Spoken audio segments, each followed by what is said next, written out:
আমাদের একটি খারাপ সময়, ভঙ্গুর অর্থনীতি, তার মধ্যে আমরা চেষ্টা করেছি বাংলাদেশের প্রতিটি মানুষের কথা চিন্তা করেছি। সবাইকে মাথায় রেখে বাজেট দেওয়া হবে ইনশাআল্লাহ। প্রচুর ঋণের বোঝা, অর্থনীতি, দারিদ্রতা বেড়েছে, বিনিয়োগ কমেছে, সব দিক থেকে অর্থনীতির অবস্থা খুবই খারাপ।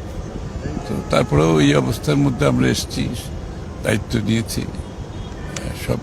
এরপরও বাংলাদেশের প্রতিটি মানুষকে মাথায় রেখে বাজেট দেওয়ার চেষ্টা করেছি আমরা, কারণ বাজেটের এই অর্থনীতির সকলের অংশগ্রহণ আমরা যাতে নিশ্চিত করতে পারি এবং অর্থনীতির সুফল যাতে প্রত্যেকটি নাগরিকের কাছে যায়, সেগুলো মাথায় রেখে বাজেট করার চেষ্টা করেছি আমরা। এবং আশা করি এটা একটা ভালো বিগিনিং, কারণ আমরা তো খুব একটা ভঙ্গুর অবস্থার মধ্যে আছি এখন। সেই অর্থ যেটা পেয়েছি আমরা বিগত সরকারগুলো থেকে, তো আশা করি এটা একটা ভালো শুরু হবে। একটু সময় দিতে হবে, কিন্তু শুরুটা আশা করি ভালো হবে। এইটা এখান থেকে আমরা সামনের দিকে ভালোভাবে এগিয়ে যেতে পারবো ক্রমান্বয়ে। বাংলাদেশের অর্থনীতি হবে বিনিয়োগ ভিত্তিক অর্থনীতি। টাকা ছাপিয়ে এই ব্যাংক থেকে ঋণ নিয়ে যে অবস্থায় দেশকে ঋণাত্মক একটা অবস্থায় নিয়ে গেছে, এবং আমাদের যে ঋণের অবস্থা, আমাদের এই ঋণের সুদের বাবদ বাজেটের একটা বিরাট অংশ চলে যায়। তো সেখানেও আমরা চেষ্টা করছি এই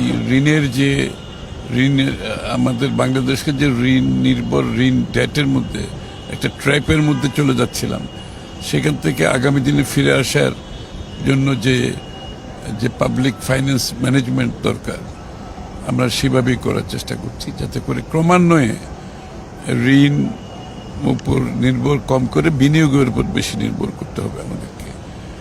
আমাদের পরিচালন ব্যয় ক্রমান্বয়ে কমিয়ে আনতে হবে, বিনিয়োগ বেশি বাড়াতে হবে।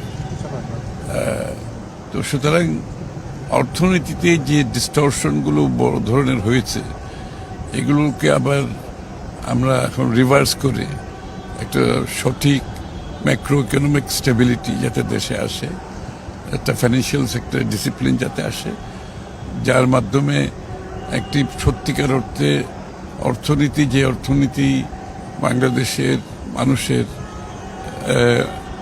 বাংলাদেশের জনগণের স্বার্থ সংরক্ষণ করতে পারবে, এবং যে উন্নয়নের স্বপ্ন আমরা দেখাতে চেষ্টা করছি, যে $1 ট্রিলিয়ন ইকোনমি থেকে আমরা যাচ্ছি, সেটা